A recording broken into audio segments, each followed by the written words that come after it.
मुख्यमंत्री जी ने कहा कि पार्टी में आए उपेंद्र कुशवाहा, हम लोगों ने उनको इज्जत दी, और दूसरा कहा कि उपेंद्र कुशवाहा से हम बहुत स्नेह करते हैं।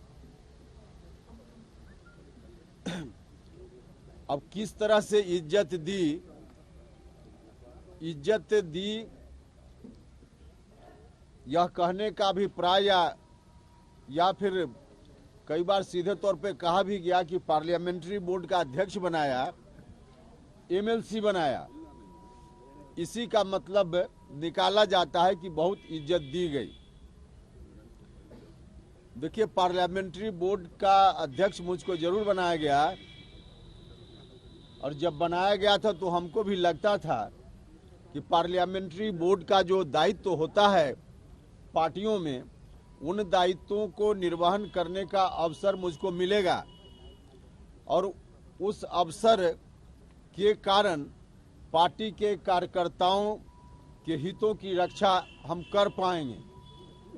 लेकिन बाद में पता चला कि पार्लियामेंट्री बोर्ड का जो अध्यक्ष मुझको बनाया गया तो सीधे तौर पे एक झुनझुना मेरे हाथ में थमाया गया।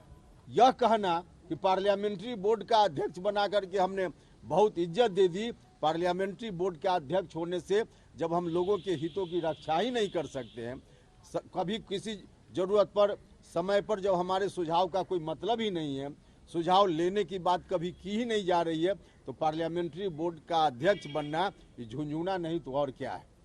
मुझको यह कहा जा रहा है कि एमएलसी बनने के बाद मेरा कोई अधिकार और कुछ उस रूप में जब पार्टी मानती ही नहीं है तो सीधे नौकरी करने जैसी स्थिति, और कह रहे हैं कि वही तो एमएलसी पद को मैं मान रहा हूं कि लॉलीपॉप मुझको एक थमाया गया। और लॉलीपॉप सब लोगों को मालूम है कि राज्यसभा की सदस्यता छोड़ने में उपेंद्र कुशवाहा को एक मिनट एक क्षण का भी मलाल नहीं होता है। भारत सरकार में मंत्री पद को छोड़ते हुए एक मिनट का मलाल नहीं होता है, तो एमएलसी कौन सी बड़ी चीज है? एमएलसी कौन सी बड़ी चीज है? अभी भी लगता हो माननीय मुख्यमंत्री जी को या पार्टी को, तो एमएलसी आप वापस कर सकते हैं, उसमें हमको कहाँ कोई परेशानी, कर सकते हैं। या पार्लियामेंट्री बोर्ड का अध्यक्ष ही है तो उनको लगे तो वापस कर सकते हैं, उसमें मुझको कोई परेशानी नहीं। इसके अतिरिक्त एक बात और, जो जब हमने कहा कि हम पार्टी से ऐसे नहीं जाएंगे, हम अपना हिस्सा हमको चाहिए।